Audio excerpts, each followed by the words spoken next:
So let's talk about Ninja. More specifically, the Master Duel Ninja structure deck.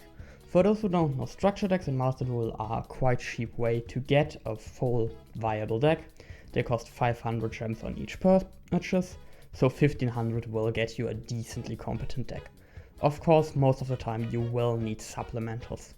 Even though there are the good and the bad ones, Ninja most certainly is a good one, as ninjas themselves are quite decent, and the structure deck contains a lot of exclusive cards that you cannot get otherwise. So in this video I'm going to be talking about that, give you a brief overview of what the deck can do, give you 3 builds, one which only requires a structure deck, one which doesn't require any additional cards above SR, and one that just goes full sanded and also includes a lot of UR cards that you have to craft. So let's get started.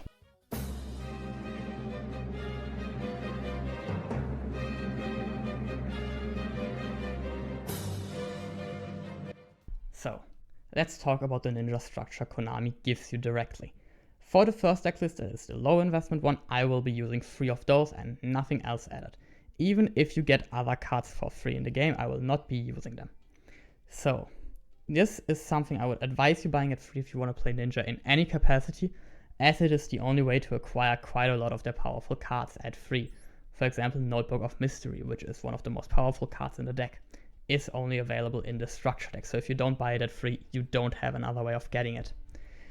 So while going over every single card in this deck would be very time consuming and very unnecessary, as a lot of the cards, for example White Ninja, are very bad, I will be going over the strongest cards in the deck and the one that you will most likely be playing at some ratio. Let's start with Mitsu. Mitsu is a big wall of text. Mitsu has 2 effects. The first one is if you have a ninja or a face on defense position monster, she can just special summon herself for free from the hand, which is great. It also has the effect to flip up one of your face down defense position monsters in response to an opponent's effect activation, and if it was a ninja, that effect is negated, like the effect of the opponent. She also flips herself down by doing so. So let's say you have a set card, you summon her, your opponent activates an Ash Blossom on something, you can activate Mitsu, flip up the set card, and if it's a ninja monster, your card that was ashed will resolve. It is a monster negate. It is a very powerful card, it has a free body. It has 2100 defense and is an insect, which is very relevant as you need different types to make your fusions. All in all, great card. Probably should always run at least 2 of, probably 3. I will be running 3 in every deck. Then Tobari. Tobari is a bit less relevant to run it free. I still like to do so, but it is very It is very player dependent. First of all, the turn was special of flip face up. He cannot be destroyed by battle or card effects, which is very nice. It sometimes comes up, and people will not read this card. People will just assume, yeah, okay, does nothing, fuck it, we attack, nothing will happen, and they miss lethal. It also has the effect where you can discard it, or send it from the hand to the graveyard to be more specific, so it doesn't work under shifter. And it can special ninja from your hand in face up or face down defense. It is a really good extension. It gives you access to Hanzo's effect on summon or on special summon. And the last effect, which is the most important one, is it can fusion summon during the opponent's turn. Which does not sound that good, but as you will see later, the fusions are also interaction. Then you have Green Ninja. Green Ninja is okay. If it's sent to the graveyard, it flips something face down. If you special summon something, you can special him and flip what you summoned face down. It is an okay card. It's not great. You can run it at 1 because your traps allow it to be turned into more interaction, which is what I personally do, but this is very cuttable. Then you have Baku. Baku, all in all, is a really good card. If it's added to your hand, except by drawing, so like Pot of Prosperity or any search, you can special it, and if it's special, it can target a ninja or ninjutsu art. The ninjutsu art cards are your spell trap cards in your graveyard, or that is face up in your spell and trap card zone, which is relevant as you have a lot of continuous spell traps, and adds them to the hand. It is great recovery, it gives you an insane grind game, and allows you to reuse very powerful spells. Then, Hanzo. Hanzo is one of the heart and souls of the deck. If it's normal sound, it searches a ninjutsu art card. Your entire spell trap lineup with absurdly powerful cards. This is good, very good. If it's flip face up or special summoned, you can add a ninja monster, which is also great. This is an effect that's very easy to try with Tobari.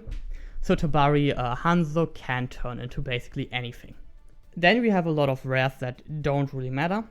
Yellow Ninja is in consideration if you're on a very deep budget and you're like, I can't afford anything else. Yellow Ninja would be a possibility. Otherwise, I would recommend against it. Then we have Geo. Geo, again, you can see, new card, wall of text, but it is quite easy. When it's normal, special, or flipped summoned, you can tile 2 face-up monsters on the field and flip them face down. If you flip down opponent's monsters, they cannot change their battle position anymore, which is great. It's permanent Book of Moon, you can clog up 2 monster zones. Against something like Kashira, they lose the game the moment you do this. And if a monster is flipped face up while Geo is already face up on the field, he can pop a card on the field. Both of those are hard onces. It is still really good. The second effect though does not come up that often. Then you have Kaguru as the last relevant monster of the archetype. If Kaguru is normal or special summoned or flipped face up, it specials a ninja from the hand or graveyard in face down defense position. Already really good. But when your opponent targets one of your face down cards or face down ninjas, you can special her from the graveyard and return the targeted card to hand. This is great against decks like Runic. Runic basically just loses to Kaguru on its own. Kaguru denies Runic everything. Kaguru is also good at a cash matchup because Fenrir, for example, just doesn't do anything to you. Sadly, it doesn't protect you against something like Regeki, but that would be, in my opinion, a lot too much to ask from a single card. It is infinite recovery forever. It is great. Moving on to the spell and trap cards, we first have Ninjutsu Art Notebook of Mystery. This card is nuts. This card is insane. If your opponent has a card, you can set up to 1 ninja monster and up to 1 Ninjutsu Art spell trap from your deck and or graveyard, but only 1 from each. Like you can summon a ninja from your deck, but then the spell needs to come out of the grave. But you don't have to.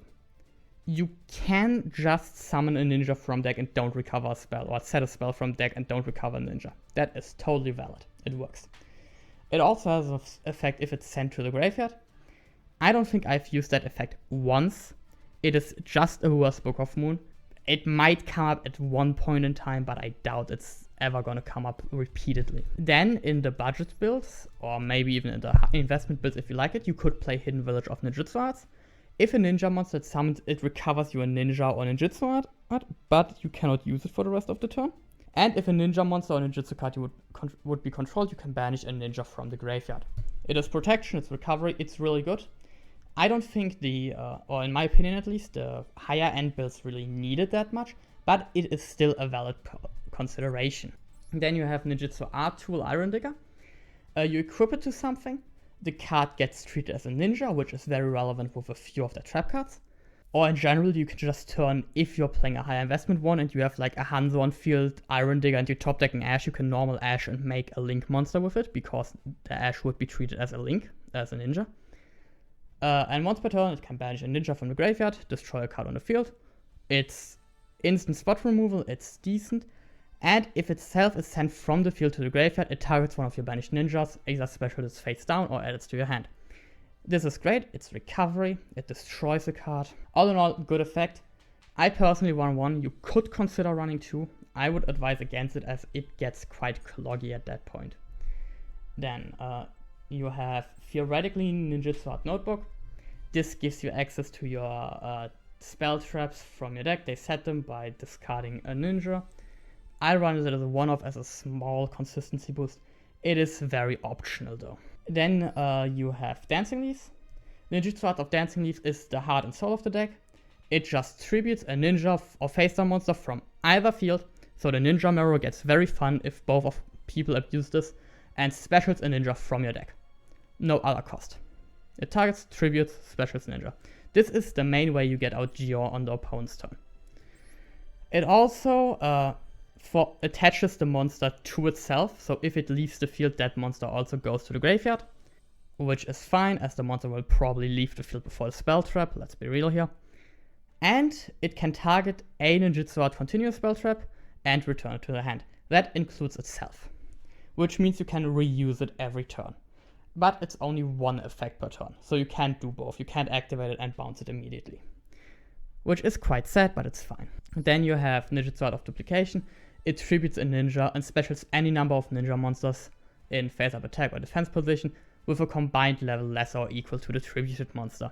Let's say you tribute a Jiho, you can summon any ninjas whose whose combined level go from 1 to 8, which is quite a lot of them, as a lot of them are like level 2 or 3 or maybe 4. It goes plus insanely well. It's a great card.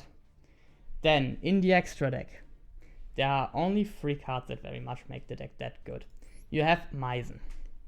Both of the fusions can be contact fused by using face down cards, which is really good. Both of them need 2 ninjas with different types.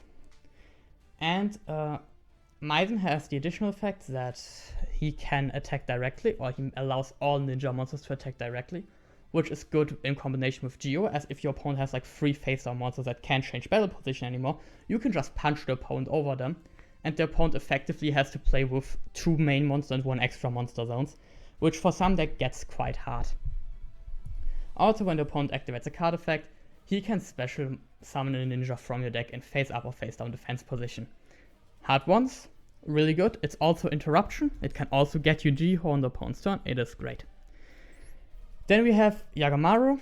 It is a lot less fancy. All it does is, if it's special summoned, it can banish a ninja or ninjutsu art from your hand or graveyard, or your face-up field, and if you're really that greedy, and then target a card on the field and banish it. This, on the opponent's turn, made with Tobari, is great interaction. Then, lastly, Grandmaster Saizo is a link to. It requires 2 ninja monsters, which makes Iron Digger changing the card's name to a ninja, or treating it as a ninja, very relevant. And during your main phase, it can set a ninjutsu art spell trap from your deck, which is great. You have seen the lineup, those are insane cards. And while it points to a monster, it cannot be targeted with anything, neither attacks nor effects.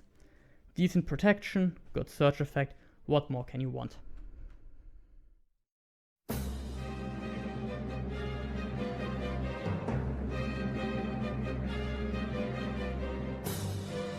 So, let's start with the deck that is just 3 structure decks.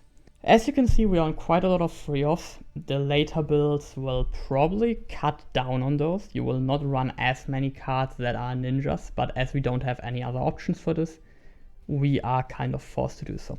So first off, we have Triple Tobari. It is interruption your opponent's turn. We've already talked about this. Then Frimitsu. We have 1 green ninja.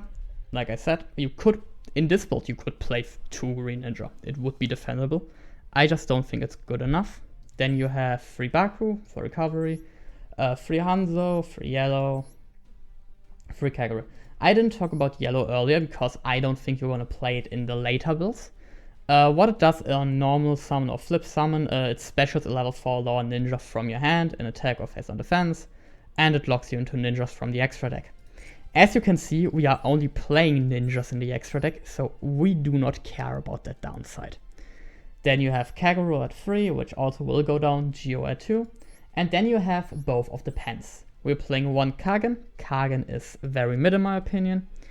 It's just something you search off of your Hanzo if you already have a Drogon in hand, and allows you to go for like big pushes if you have like a stacked hand. It's a 10 scale. The monster effect is super irrelevant. It tributes itself. It gives a ninja 800 attack. Doesn't come up. The other ones are good. Like, the other one is like the restriction that you can only summon ninja. But it also gives like a ninja monster 1k attack during the damage step, which is great. Sometimes, if you're going for lethal and you just like a bit off, can come up. It will very rarely come up though. Then you have Jogen. Jogen is a lot better. Jogen gives all the ninjas piercing, which used to be a lot better before we got Meissen. Now it's kind of an can come up, I guess. And then, as the monster effect, it specials itself by revealing a ninjutsu art, and it also does piercing itself, which, great extension, decent body, decent pent effect, you have a 110 scale, they're okay. Quite frankly, I would not play these in any other build, but as you see, we don't have a lot of playables, so we are playing it. We are playing 2 Iron Digger, 2 Field Spell, we are playing 1 Notebook, Triple Notebook of Mystery, we are playing 2 Duplications, and we are playing 2 Shadow Sealing. I didn't talk about Shadow Sealing as I don't believe that it's that good. But this is actually something you could maybe play in the higher end builds with more investment. You tribute a ninja monster, target a monster your opponent controls, banish it. That monster is banished as long as Shadow Sealing is on the field. And when it leaves the field, that monster comes back. but the zone in which that monster was in cannot be used, so it comes back to that zone immediately, so it cannot be filled up. In the extra deck we have Blade Armor Ninja, which we probably will play in every variant though. Even though I didn't talk about it, it just gives a ninja 2 attacks, which with Maizen is just like immediate death, like you're 800 off. It's very easy to kill with this. And then you have Crimson Shadow Ninja. It is protection, you barely can make it. It's like actually impossible to make. You don't have enough 5s to make it, but it's like, why not play it? Why not bluff? I think, yeah, you can theoretically make 2 Yagamaru in it, which, if you're in that position, that game has gone off the rails in a very different way.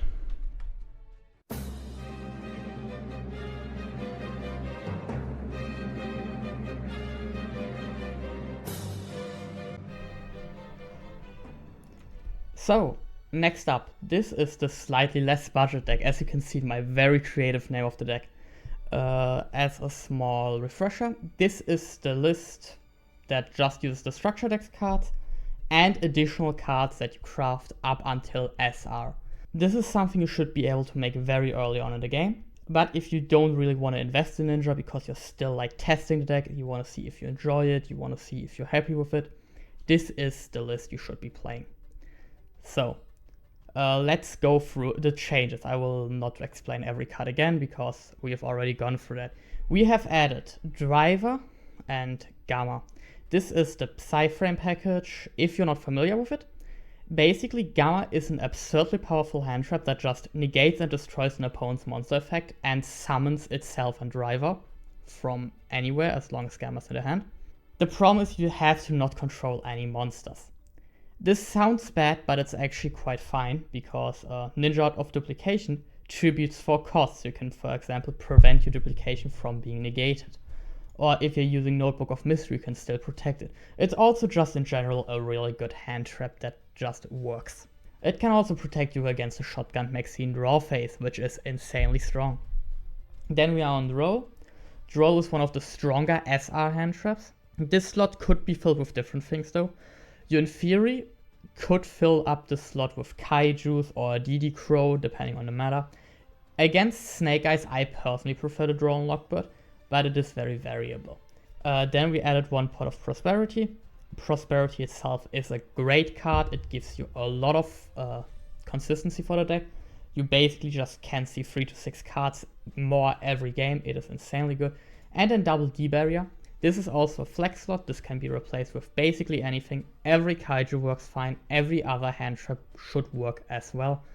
I just think D-Barrier is quite decent into Tenpai exactly, and Tenpai gives this deck quite a bit of struggle. So, the changes in the extra deck, we have made a few more. We are still on 6 of the fusions and a Blade Armor Ninja. Now we play Cross Sheep. Cross Sheep is an incredibly powerful card. If you've never read it, the only effect we are really going to use in this deck is the fusion effect, which makes it a monster reborn for level 4 lore monsters if a fusion is summoned to a zone it points to, or to be more specific, if it points to a fusion and something is summoned to a zone it points to, which is great. Then Lambda. This is a lot of text. To transcribe it, you can activate Gamma even if you control monsters, and you can search Gamma at the end of the turn if you banish a psychic monster. Second effect will not come up that often. It can happen if you use like Gamma, then you can search the second Gamma and not use it again because Gamma banishes itself into Driver at the end of the turn, but it's deck thinning. You're playing Vespenato. Vespenato you can just slap on any level or rank 4 XZ monster. It has piercing is 2500. It just helps you get in for game. Super Quantum Mech Beast Ouroboros is just a Book of Moon. It's a generic rank 4. Rhapsody in Berserk is quite a lot of text. For what it does, it banishes a card from the graveyard, which is great into Snake Eyes. That's the reason we're playing. And Beguska is just Beguska. It's the floodgate. That is the new build of the deck. Like I said, it is still customizable. You have these slots. If you randomly have a few SRs or URs already, like if you have a Underworld Goddess or you have an Access Code or the Nightmares, those could be worthy additions over something like the Ouroboros, the Rhapsody in Berserk, or the Psyframe Lord Lambda.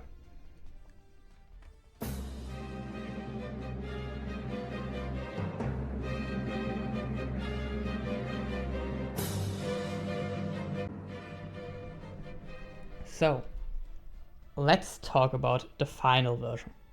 This is the not budget option at all. This card contains a lot of extra URs, but I will still talk about a few replacements for those URs. So you in theory can build this with a lot less investment. So let's start with the changes. Triple Maxi. In general, everyone should own Triple Maxi. Maxi is like the staple of the staple cards. It is really good. Get it as soon as you can. I mean, it's very obvious why we're playing it. Same reason we're playing Ash Blossom. We don't lose to Maxi that hard, but we still like really don't like playing into it. We are down to 2 Baku like the last list because triple Baku kind of bricks a lot, which is annoying. Then we are only on 1 Kaguru. Kaguru, even though it's absurdly powerful, kind of is mid. You want to have one for the infinite grind game and the protection it offers, but you don't want to draw it that often. Then we're on 1 Kashtira Fenrir, 1 Unicorn, and 1 Birth. The Birth is kind of the brick, but that is... We take that because Fenrir is great removal, searches Unicorn, and then you can use Unicorn for next turn on search Birth. So you basically have like a slight resource loop with those two. We have infinite recovery. The opponent is forced to expend removal on Birth or die, and both of them are interaction / kind of stun tools in Unicorn, which is great. We are on Nibiru. Nibiru and Imperm are our 5 flex hand trap slots. Those can be anything you want. I think Nib Imperm are the best right now, but this is very much down to personal preference. Then we are on 1 Reinforcement of the Army. It searches every warrior in the deck, which is most notably Hanzo and Kaguru. This is an insanely good card for the deck. We are still on Prosperity, and that's it for the main deck. Everything should be very self-explanatory. Like I said, these are very much flex cards. You can put in kaijus, different hand traps, blind second cards. If you find like a funny tech that you might think will be good, you can play it. Even Book of Moon would be a good option for this. So let's move on to the extra deck. We are playing 2/2 fusions. In all builds before we were playing 3/3, but now we are at the point where it's like worth it to play more, in my opinion. Then we are on, or to play less. Then we are on Blade Armor Ninja for the OTKs, Baguska still for stun. Then we are on Zeus. Zeus is an absurdly powerful card. Even though we can only make it with Baguska, it is still a board wipe. Then we have Sizo, double Cross Sheep. The Cross Sheep is first of all so we can banish it of Prosperity and to play around unicorns of our opponents. Then we are on Dark Sharma Gloomy. Even though we could have played in the last variant, in my opinion, would not have been worth it. Because the strength of this card is it allows us to make SP Little Knight with the banish effect super easy. This is basically a second win condition for the deck. The card is so broken. It also allows us to go into Access Code, which is nice. And finally, an Underworld Goddess of the Closed World. It's an incredibly powerful card. It outs everything in the game. There is basically nothing that is immune to it. It's really good. But it's not mandatory. This can be whatever. This could be a Nightmare. This could be a third of the fusion if you think you need it. This could be another XZ. This is a very flexible slot. This is not meant as the one and all be-all deck profile. This is meant as like a very solid foundation on which you can start playing the deck with. This should get you to the highest rank if you know how to play it. But don't take it as gospel. If you have the feeling I don't use X card ever, or this card has not come up in 500 years, or this ratio does not make sense for me, go ahead and switch it. Just copying deck profiles and never changing them is the worst thing you can do. Go ahead and improve upon this deck list. See what works for you. Maybe find a funny tech. The more you play with the deck, the better you get, and the better your deck list gets with you. And the easier it will get to the higher ranks, obviously.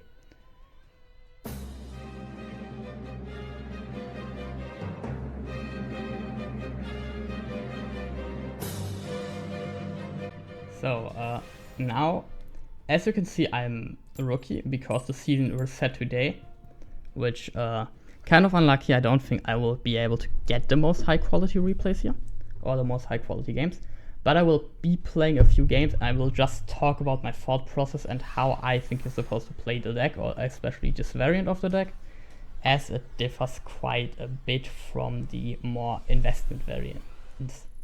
So let's see our grip. this is an insanely strong hand, holy shit. So we have a few ways we could play here. I would say, like, we could normal Kaguru and summon Hansel face down and immediately make Meissen pass. But I think with Jogen we can make a lot more happen. So I would suggest we normal Hansel and activate its effect to search a spell trap. So as we already have access to Dancing Leaves, normally Dancing Leaves is your first priority. It's the most important card in the deck. It just gives you access to everything. It's your best interaction. But as we already have it, we can either search Shadow Sealing or Duplication. Or we can get Ash and it doesn't matter, but that is fine because we still get access to them thanks to Jogen in hand. We activate Jogen and we show them the Dancing Leaves. Dancing Leaves, in this case we could have revealed both, it does not really matter, but it's fine.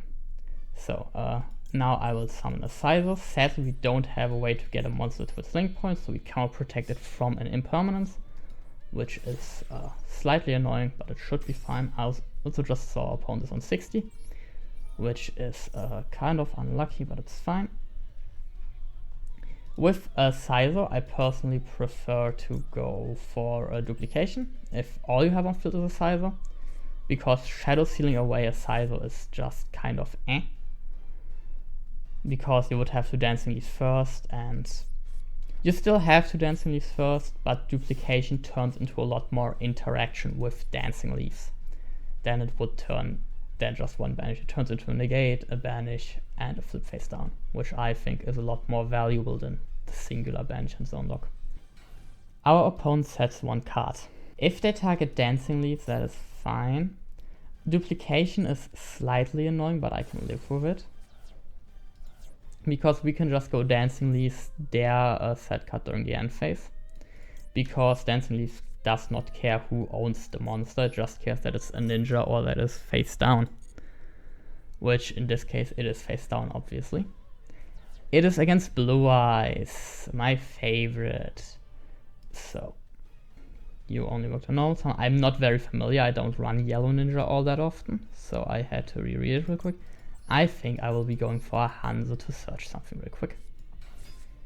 And I will attempt to, let me check my grave. We could go for Baku and try an OT.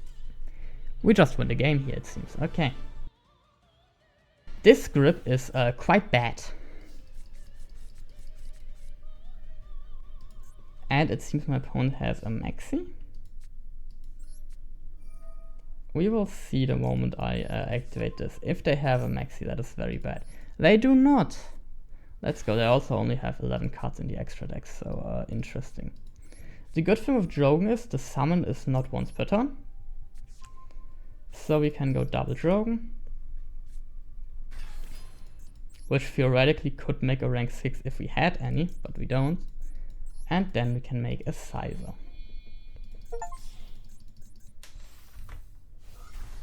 If you heard that sound, I apologize for it, but I doubt it as my desktop is quite low.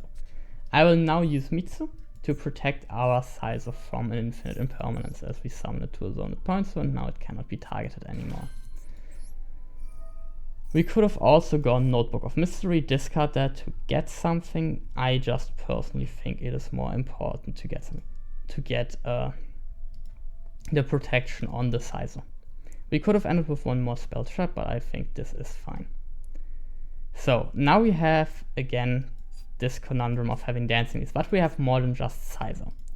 So I think Shadow Sealing here is the correct play, as it is more immediate interaction. We don't have to wait for the Dancing Leaves first.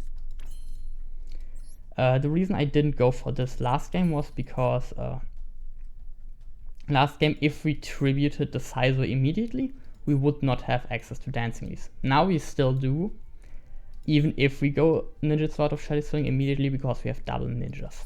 I hope that is like understandable. And now we basically have two interactions, one of which is a banish, one of which is double Book of Moon. And if our Sizer survives this turn in some way, we are in a spot where we have an infinite grind game. we are up against evil twins. This is great for us, as dancing leaves into Ji-Ho just ends this game on the spot. Okay, they are now going to summon Kiffical, Leela. Like, they're doing the normal stuff, we all know that. We all know and love it. They are going Lilla. Lilla will summon a Kiffical from deck. Probably a Kiffical Frost. Another thing to notice, if you're up against Lifetron, for example, it sometimes might be worth it to just let them make Gigantic Sprite if they go for it. But it is very risky, as they could just immediately go into Lifetron line and then you lose your Ji-Ho interaction, as Ji-Ho obviously does not work on links. They are not going for Frost, they either have drawn it or they are for some reason not on it. Now we will tribute the Mitsu. And we will summon out our Ji-Hon, the card that makes the entire deck click. Now we have interacted with our opponent and prevented them from doing basically anything. Yes, we want to select another card. And 2 cards are face down. Let's go. These are also, you don't just have to think of them as 2 useless cards. Think of them as 2 blocked zones, as these zones cannot be used for the rest of the game unless these cards get outed, which I am never going to do of my own volition. So they have to tribute summon over it to really get rid of it. Which does not sound that hard, but it is in fact quite annoying. So, and I think our opponent is timing us out, so if he times us out, I will just skip to the end of this. He is not, okay, that is huge. We will not be using Shadow Ceiling, we will just wait for our turn. And now we draw our last Jogan. I would like to not use that Jogan, personally. I would like to keep it as a future possible Pendulum Scale in my hand. And now we can set whatever we would like here. So we could go Iron Digger, pop something, banish the Mitsu, and then we are kind of struggling from there on out. We could go for the Hidden Village and go for a quite greedy play. Or not quite greedy, we could go for Hidden Village and go into a fusion SGO as a rock, and then we recover something, which I think is the best play here. As it also gives us more interactions because we get to reuse Dancing Leaf without killing our Ji-Ho. So, now we will make the Meisen to threaten our opponent into, or to threaten our opponent's life points at all, and generally just get into an advantageous position, as we now get to gain card advantage off of the Hidden Village. Hidden Village here allows us to get back the Mitsu for a future turn.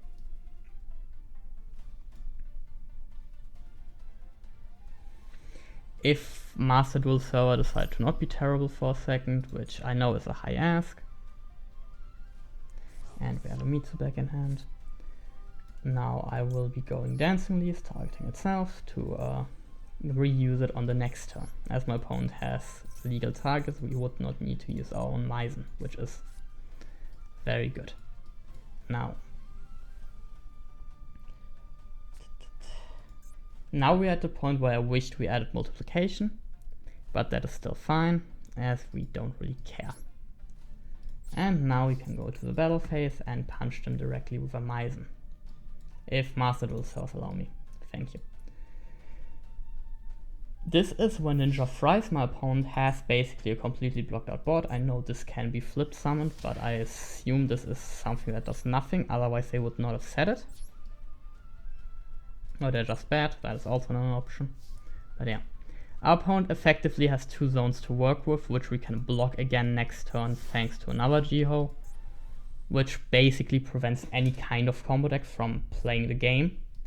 And with the normal build we have OTK lines, so we could kill them right now. As this is not a normal build, we can just wait a few turns and kill them with 1000 cuts thanks to Meisen. They had a Kiffical Frost, I see. That makes a lot of sense now. I don't think they've realized that they cannot flip some. It seems like Lila the Light Charmer. That is very interesting. I think I'm willing to sacrifice one of the blocked zones to block an additional one. Like, what we're doing here is we're giving them back one zone, but we're taking two of them. So we still block one more zone on average than we were before. And our opponent has also wasted the normal summon for this turn, which in general is just great. This is a very good position to be in. If our opponent also decides to activate anything, we also get a Hanzo of the Meisen. Even though Hanzo will miss timing, it is still just decent to have more bodies on board. We also, thanks to summoning a ninja, get to trigger Hidden Village, which obviously is very good, and because we use the Jiho first, we can still add back Jiho without anything stopping us, as you can see here. If we activated this first, I'm quite sure we could not have used Jiho, which would have been annoying obviously. And then next turn we can just summon Jogan and punch for lethal, which is not even necessary as my opponent surrenders. So this is the basic gist of the deck. You play it as a slow control deck. You always try and get access to your interruption traps as fast as possible. And you just out-resource your opponent, brick up as many monster zones as they can, and use the incredible power of 2 Book of Moon to beat them into the ground.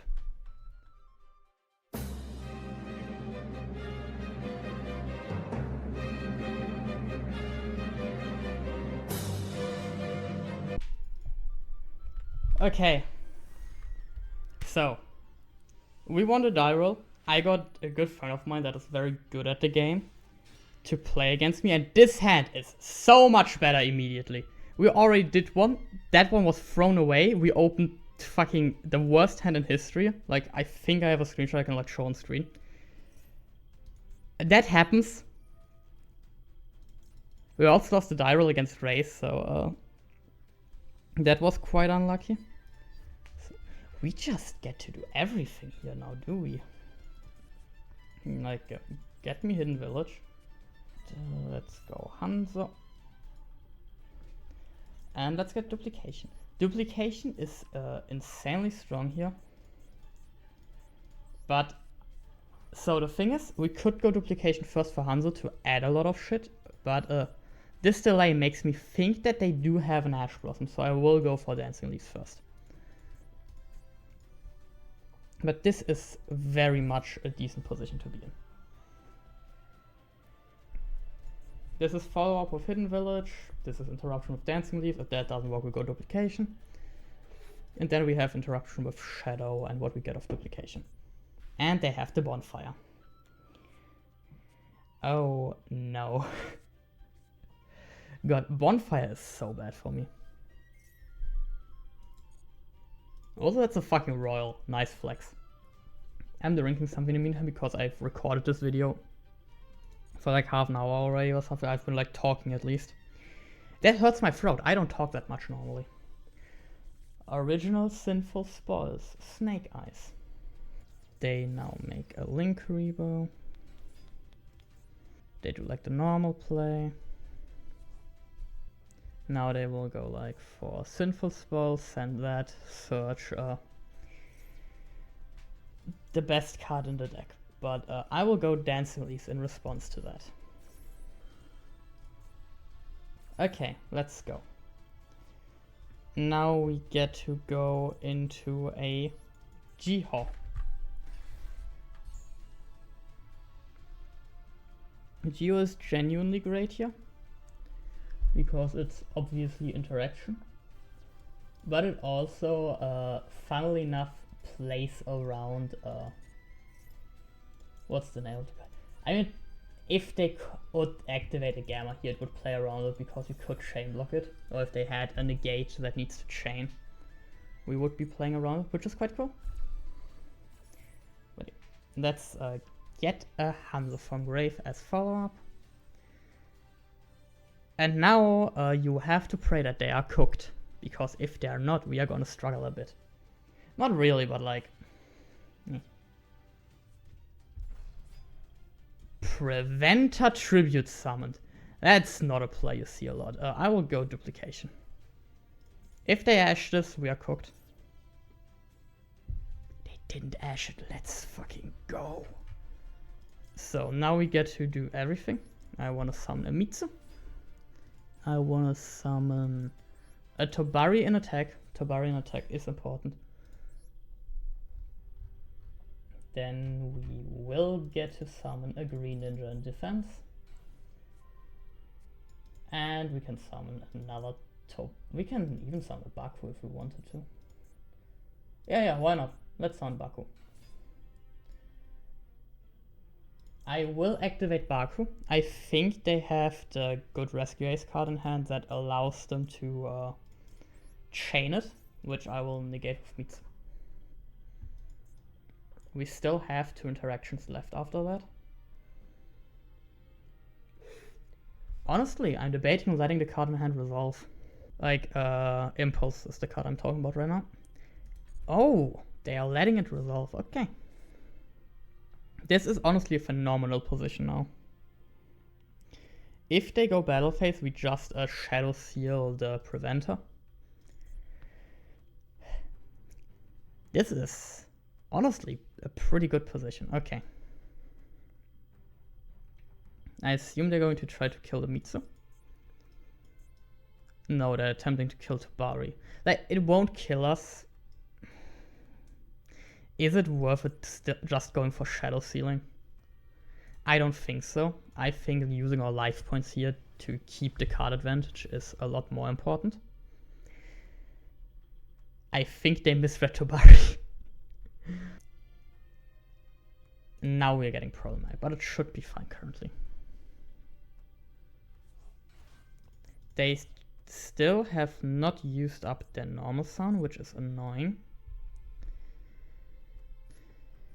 If they have allowed us to trigger a Kaguru, which is a good swing and advantage here. We are also basically guaranteed to survive, so I am fine with this.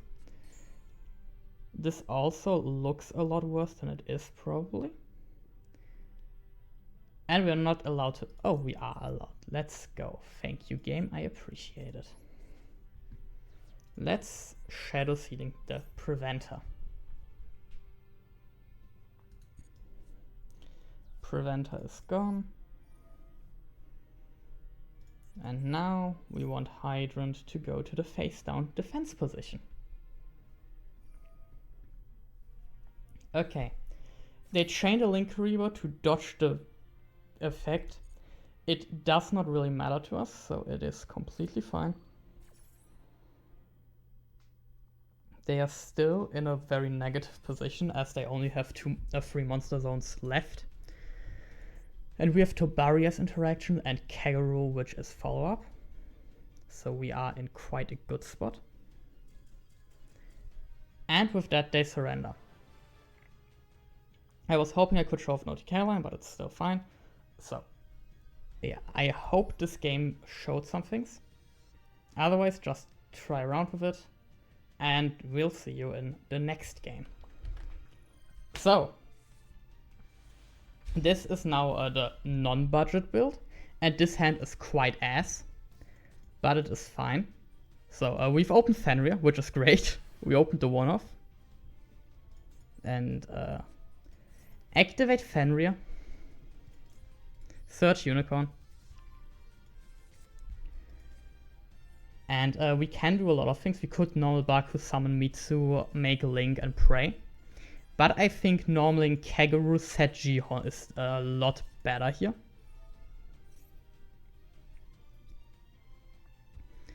Because Interruption phases us the same amount as with the other line. But we also get a free ninja on board. We also get to get a free Jihon. which generally is just good. And currently I'm debating if I just want to pass on this, which would be like a Book of Moon or a negate, like a banish with Fenrir. But I do in fact think making a Myzen here is a lot better. We also in theory could make a Sizer and Sizer search something. That also could be quite well. Or we could try and do some funny shit with Cross Sheep, but I think Sizer is the correct play here. As it probably does the most. A Nibiru would kill us here, sadly. But they have misread Sizer. I know this seems staged. They have misread 2 cards already. But this is something that will happen in ranked. Hando is a good player that has played against ninjas.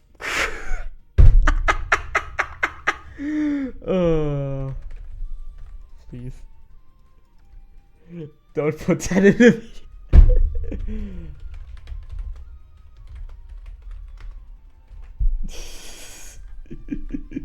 This is good footage. So, this is again against Hando, like the game for the more budget version. It's against Race again. We opened quite badly, I'm a real, but I believe we can win this. Normal Poplar is never where you want to be, but it's still very good. I was very greedy with that Ash, I'm gonna be real, but I think it was the correct play.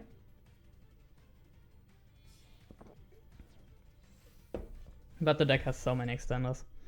It's been a while since I played against Race. And I am someone that plays very greedily. That's why I do plays like this. Is that a good thing? Not really. I don't care. No. It is winnable still though. They will just do the rescue ace board, so fast forward a bit.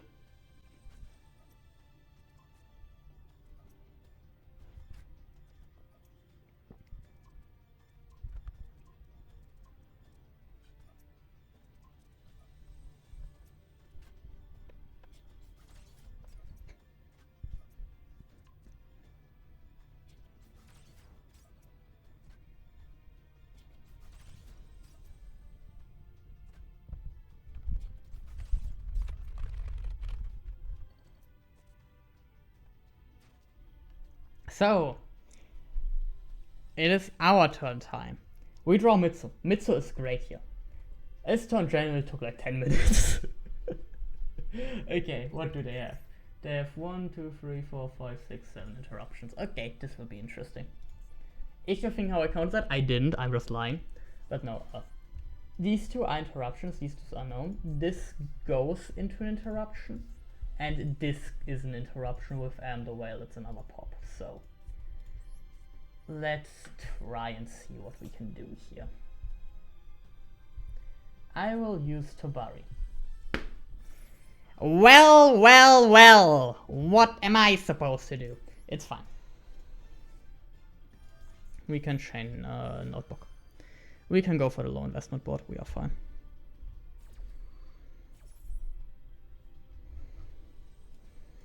So here we are setting Dancing Leaves. Dancing Leaf genuinely is an absurdly powerful card. And I'm gonna set the Tabari. The sad reality of things is we are gonna have to let them draw a card.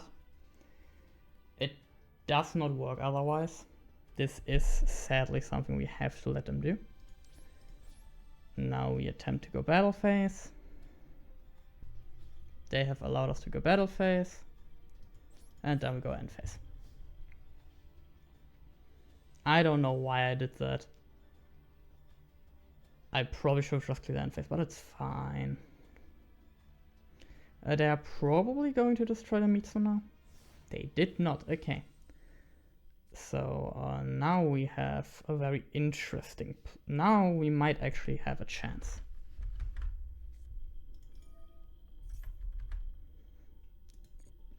And they top deck Seeker of Sinful Spoils. Oh my god. I am just getting top decked out of this game. It is fine. I have found my inner zen. I am calm. I am collected. I am not gonna fucking stream. Scream. It doesn't matter. You see, live commentary me is very stupid. If I don't have like these fancy scripts, I just fucking ramble and ramble and ramble, which I do with scripts as well. It doesn't fucking change anything. I just ramble. I just yap. I'm thinking I should have equipped like Iron Digger to something and treated it with Dancing Leaves, but that's fine. That was not necessary for us to win this game. Copium. But yeah, it's like a cool interaction. You can Iron Digger some things off the opponent and then Dancing Leaves it, because Dancing Leaves doesn't care about Witchfield, which makes the mirror very fun. Trust me on that one, I've played it. They are going Diabellstar. Diabellstar effect. I will chain Mitsu. They will chain a gate, we will chain Dancing Leaves, they will chain Pop. They did not. That is quite interesting.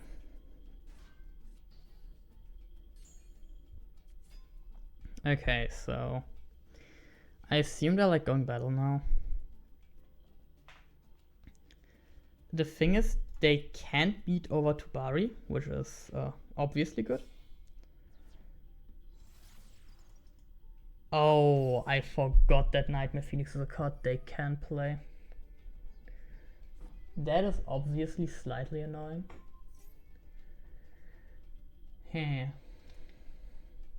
We could chain Dancing Leaves just to get something into rotation. Like, And I think it's actually worth to do it in exactly this matchup. I don't think in any other matchup I would be doing this. But in this matchup, getting targeting prevention. Okay, that is not how Extinguish works. It still cannot be destroyed. Okay, we are getting Kagero into rotation here.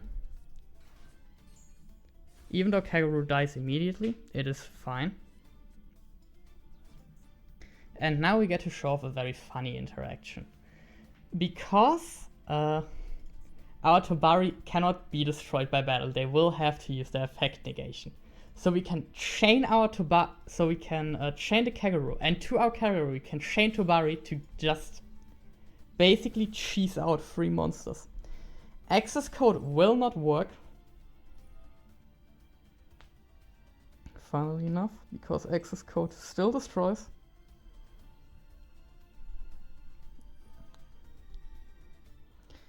Tobari is such a funnily, uniquely stupid ass card. Because no one expects the random level 1 ninja to be not to be able to be destroyed by card effects. So people just don't fucking read.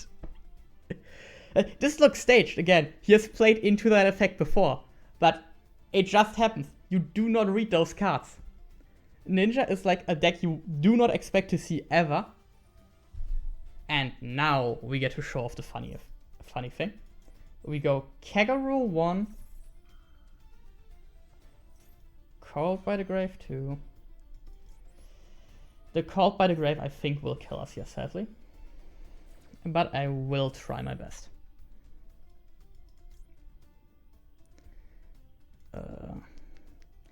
Okay, so the thing is there's no good decision here because exactly Promethean Princess exist. If we summon Maizen, they just don't go Promethean Princess and kill us with access code. We summon Yagamaru and they go Promethean Princess and kill us with that.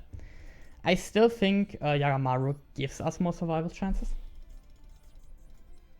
Yeah, that Called by the Grave was very annoying.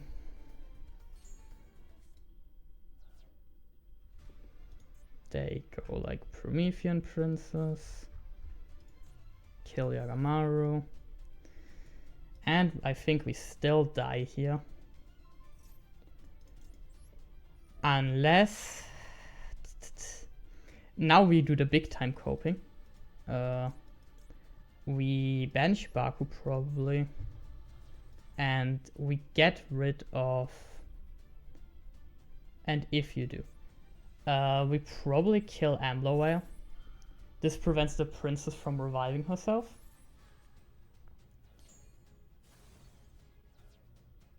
Which oh, I'm dumb. I misplayed. Yeah, and we lose. So, I will be doing one more game. Super Mario, let's go.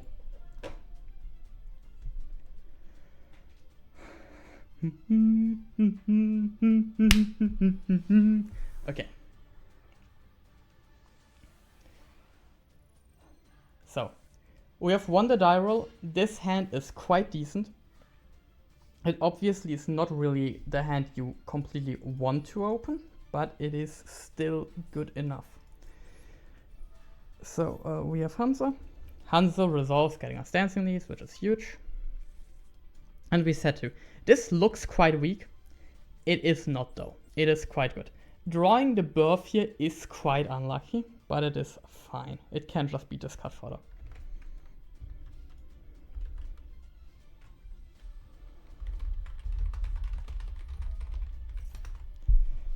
So they have wanted Seek of the Sinful Spoils. The fact that they had no relay on a Hanzo kind of tells me that they don't have an Ash, which is huge. I will now chain Ninjutsu out of duplication. Tributing you. Duplication allows me to get a Sky Ninja, 1 Tobari in face-up attack, 1 Mitsu in face-up attack, and face down 1 last Tobari. Obviously this does not really feel that good, but sometimes sacrifices must be made. Sacrifices must be made to satisfy this lust for pain. Okay, 1 for 1.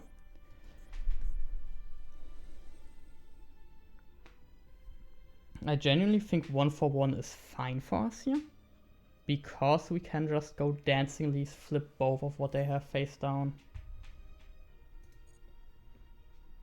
Okay, now we are going Dancing Leaves. We are tributing the face up Tobari, which robs us of an immediate interaction, but still gives us access to Mitsu's negation, which is huge.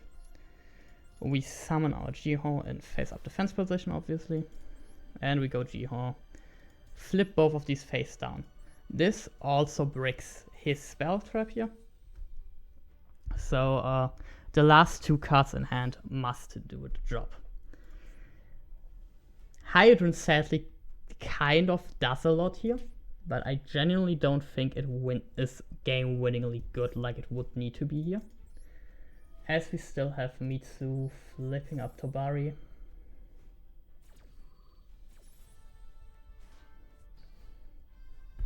And Tobari, which translates into another interaction. Funnily enough, our Jiho now also gets to pop something. This is another very fun interaction, because Jiho pops something if a monster is flipped face up. Mitsu is a really good card to pair with that. So now, as they summon a Preventer, we get to use Tobari, and we get to make Yagomaru. Yagomaru uses you and you. And with that, we probably have won the game. I'm going to elect to banish the Hanzo, which will... The reason why will become obvious a bit later. So. Now we get to the fun part.